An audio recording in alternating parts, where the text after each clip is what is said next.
So we feel that Turkey's going to play an important role. In your notes, you can see that Satan's 7 empires consist of Egypt, Assyria, Babylon, Medo-Persia, Greece, and Rome.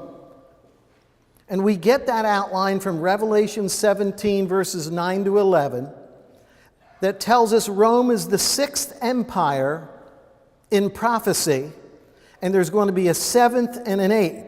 The 7th has come. We believe it's the Islamic Empire, which ultimately was the biggest and worst, was the Ottoman Empire. And we believe that one of those empires are going to come back again. In your notes, you can see Revelation 13. One of his heads was mortally wounded, but the deadly wound was healed.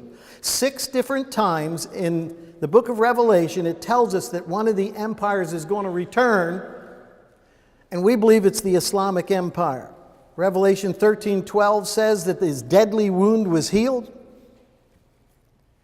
Revelation 13:14, the beast was wounded by the sword, and he lived. The beast was not and will ascend out of the bottomless pit. So I wanted to take a couple minutes tonight in this first half to just tell you how Turkey got to the place where it was. In 1453, the Ottomans conquered Constantinople, number 1 in your notes. That was a bloody, bloody time. But what was happening was the Ottoman Empire, the Islamic Empire, was conquering the Roman Empire. In 1453, the Roman Empire was the Byzantine Empire.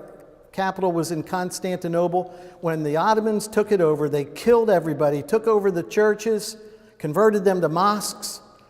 They took Constantinople and created Istanbul out of it and made it the capital of the Ottoman Empire for the next 500 years. And the Ottomans continued to grow, and the Ottoman Empire became the worst of all the Islamic empires, the largest of all Islamic empires, and it lived the longest of all the Islamic empires. It was stopped at the gates of Vienna, or it would have taken over Europe completely. I call it the other September 11th. The reason that Osama bin Laden used September the 11th was because on September the 11th, 1683, Islam was stopped at the gates of Vienna in one of the most infamous of all battles, and it was set back. And of course, Osama bin Laden, knowing his history, that's why he chose that date. And he chose that date because he knew that would be a wake-up call to Islam, and it exactly what happened. I have a little map up there. They killed 1.5 million Armenian Christians right before the Ottomans knew their empire was over. They slaughtered, and they slaughtered, and they slaughtered, and they slaughtered. Well, thanks to World War I, the American Allies went in. How many times do we have to bail Europe out, by the way? The American Allies went in. The Ottomans made a mistake and joined with Germany to conquer Europe, which brought the Americans in, and that caused the fall of the Ottoman Empire. Now that's not even 100 years ago, and yet you and I don't know anything about this empire because we grew up in schools that knew nothing about this empire, and it all happened during an era when there was no Islamic empire. That's why we're so ignorant about the dangers of a rising Islamic political climate. Because we grew up without anyone existing at all, because it was beheaded and killed in World War I. When the Allies defeated the Ottoman Empire was taken down completely and banned. And it was not allowed ever to become a political empire again. It was outlawed, it was dismembered, it was thrown out. And the allies of Europe and the United States says the Islamic Empire is too dangerous to ever be allowed in the world ever again. We don't want this thing. And they did a great job of it until Erdogan came along about 15 years ago.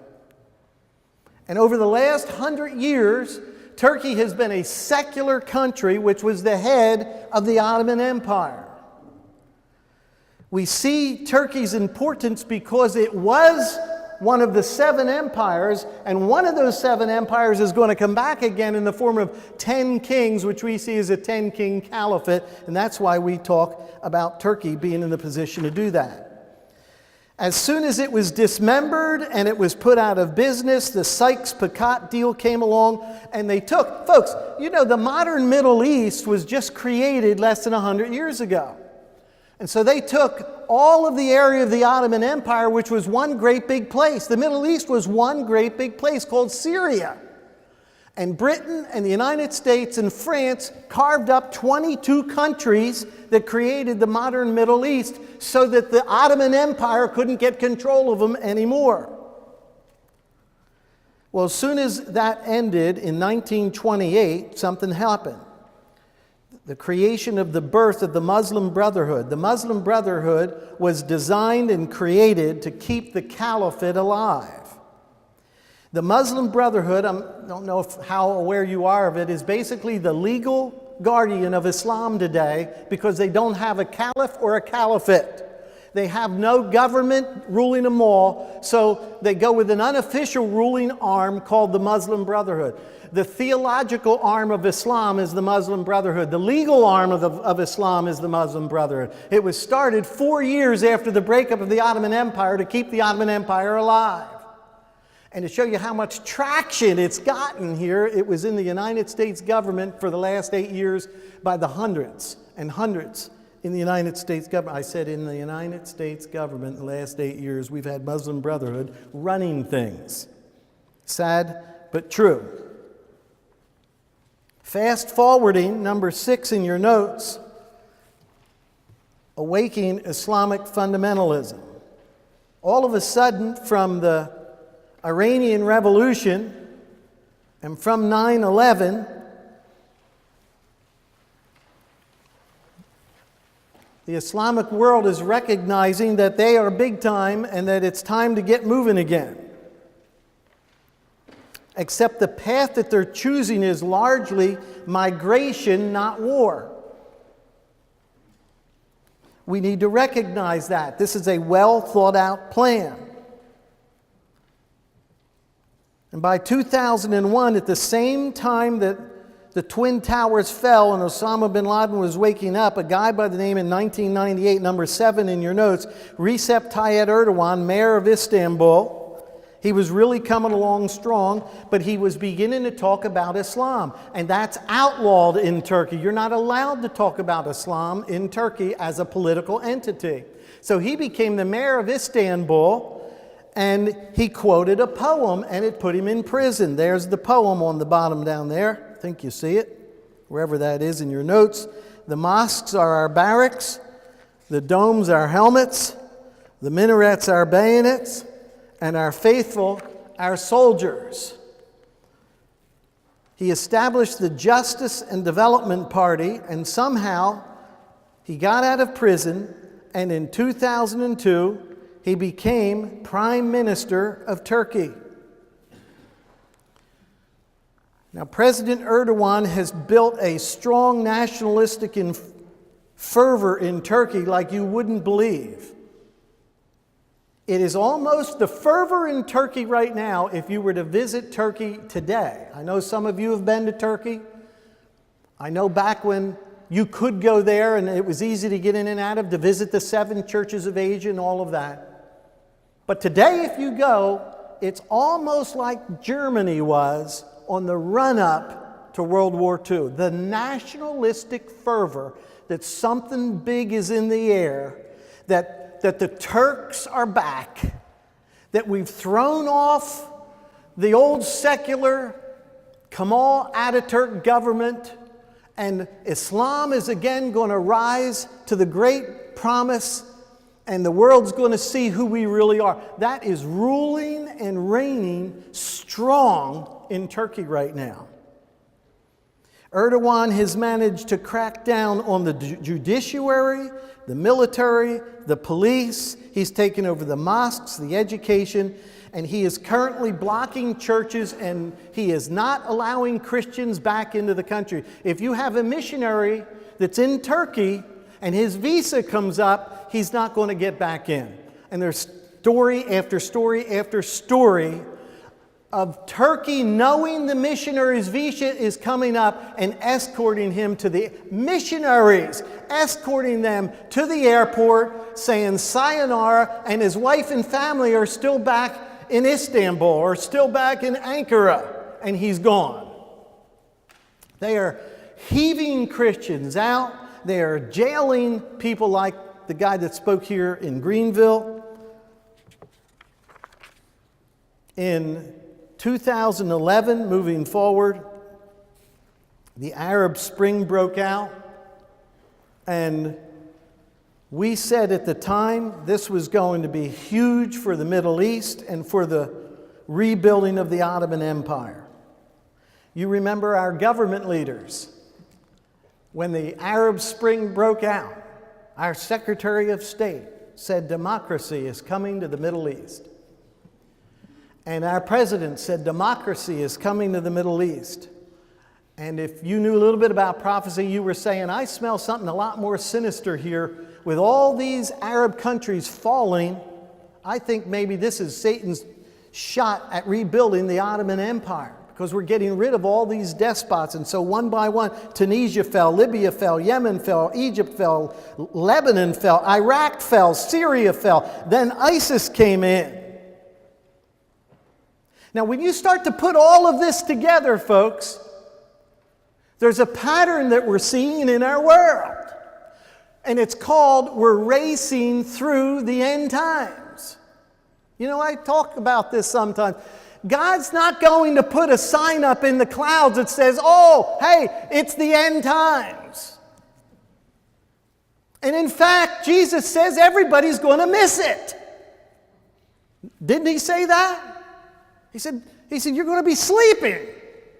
But what we're seeing is a complete worldwide effort of Satan to position himself in the Middle East for the end times exactly as the prophets spoke.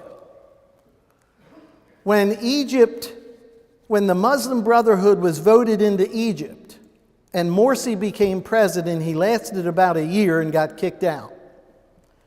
When the Muslim Brotherhood got kicked out of Egypt, they moved into Turkey. That's fairly significant. Number 9 in your notes. They moved into Turkey. Now, what did we tell you about the Muslim Brotherhood?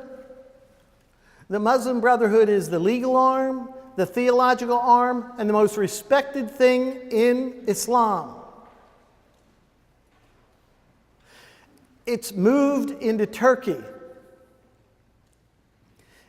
signifying where they feel the most comfortable. Consequently, the rest of the Arab Muslim world is going to be looking at Turkey thinking, that's pretty important. And so Turkey began and continues to expand its influence. I'm sure you probably are aware of the huge mosque they built, number 10 in your notes, in Latham, Maryland. The largest mosque outside of Turkey was built in Maryland by Erdogan. Turkey has embarked on a mosque-building campaign throughout the Muslim countries of Central Asia and the Stands.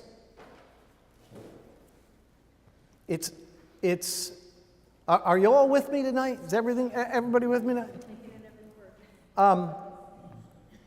Let me explain something in a little bit. We're going to talk about Magog, which I believe is Turkey. And I also believe that Magog extends into what's called the Stands a little bit. You know Stan, he's a Muslim. Afghanistan, Pakistan, Turkmenistan, Kyrgyzstan, Turkmenistan. You know Stan, he's a Muslim. Erdogan is over there building mosques. In Turkey, they have 80,000 mosques in Turkey on the full-time payroll. In Turkey, they have 80,000 mosques and employ 263,000 full-time Islam leaders to run the religious system in Turkey. The leader of that religious system in Turkey that runs the 80,000 mosques in Turkey and that oversees 263,000 Muslim leaders in Turkey. That guy is becoming a close political ally of Erdogan, and he has gone over to the stands. Now listen to this. He's gone over to the stands, and according to their records, has made over 200,000 phone calls and visits of his spiritual team to rebuild and to build mosques in the stands. Did you catch all that? Erdogan is on a massive mosque building, spreading out program in the West Bank as well as Central Asia where the stands are. And in the process of that, number 10 in your notes, C, very important, Turkey is beginning to take over Jordanian control of the Temple Mount. Now, you know, we've said for years that the center of prophecy is Israel, and the center of Israel is Jerusalem, and the epicenter of Jerusalem is the Temple Mount, where the Mosque of Omar is, or the Dome of the Rock, where Solomon's temple used to be. Turkey's moving to take that over.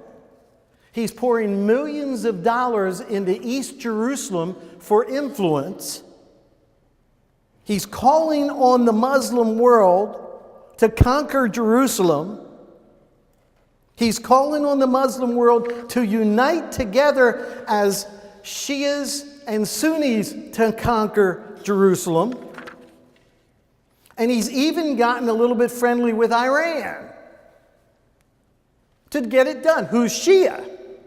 But of course, Ezekiel chapter 38 says Turkey and Iran are going to be partners in the Battle of Armageddon to come against Israel. Number 11, last summer, Erdogan survived a dramatic military coup. It was the sixth one. What the Ataturk secular constitution said in Turkey is that whenever Islam tries to come back, the military is supposed to stop it. 5 times in the last 100 years, the Turkish military has stopped somebody from leaning towards Islam. Last summer, we looked on the news, remember, and Erdogan was under attack. Turkey, the military, had a coup, and Erdogan pronounced, it was a gift from Allah. And Turkey began to seize the country, and they began to come unhinged. Here's a couple stats. Number 12, Turkey has established martial law ever since. The education ministry has fired 45,200 educators. The interior ministry has fired 8,700. There have been 9,000 judges and prosecutors arrested. This is just since last summer. 85 military generals have been jailed. They've closed down and taken over 131 media organizations. Erdogan has fired 8,500 police officers. All of these people he claims doesn't support him correctly. He's fired 8,500 police officers. He's detained tens of thousands of soldiers. There are 60,000 people still under investigation, and he's purging Christians and no longer renewing Christians from coming back into the country. Amnesty International says there's credible evidence of the Turkish police holding detainees, denying them food, starving them to death, beating them to death, and torturing them. So Erdogan is taking control of the country, and it's jerked sharply towards Islam. So he's established, number 13, 2023 as his primary target for reestablishing Turkey and putting Turkey on the right path. Throughout the nation of Turkey, there are banners and posters that say, resurrecting, resurrecting. All kinds of other activities within Turkey are in that target date. It's 100-year anniversary of the breakup of the Ottoman Empire. From 1923 The goal is 2023. And my sense of it is, and by the way, I had some people, they thought that because they read our website 2023, they thought that I was going to talk about the rapture was going to occur in 2023. And of course, that's not what I'm saying. I'm saying that Erdogan is putting posters up across the land, and the nation of Turkey is rising again, and they were the head of the Ottoman Empire before. The Muslim Brotherhood's in there, and it looks real obvious to me of what's happening here. I think we're closer to the return of the Lord than we realize. That's what I'm saying. I think we could be very close to the return of the Lord. Now, we may see the empire actually come in our lifetime. Remember, Antichrist doesn't come first. The empire comes before Antichrist. Daniel 7:24. The empire comes first, and Antichrist takes over the empire. So we're probably not going to ever see Antichrist. In fact, I know we're not. But we ought to begin to see shades, if we're real close, of this returning empire, one of the former 7 empires. And of course, that's exactly what we are seeing. Erdogan just built, if you want to have some fun, Google White Palace in Ankara. It's an 1,100 room, like a gold palace, like you wouldn't believe. It is the rebuilding of the age of the Sultan, and you can see the pictures in many of that. Coming down the home stretch on this section, number 14, recently, this year, just last month, Turkey passed a new constitution, basically giving souped up presidential powers and eliminating the old secular constitution. They did a rewrite of it. They voted it into power. It gave the president, who happens to be Erdogan, they gave him full control of the military, and they gave him the right to rule till 2029. Unheard of. In the run-up to the vote on that, here was Erdogan's argument. Erdogan said, quote, Hitler had a perfectly working presidential system.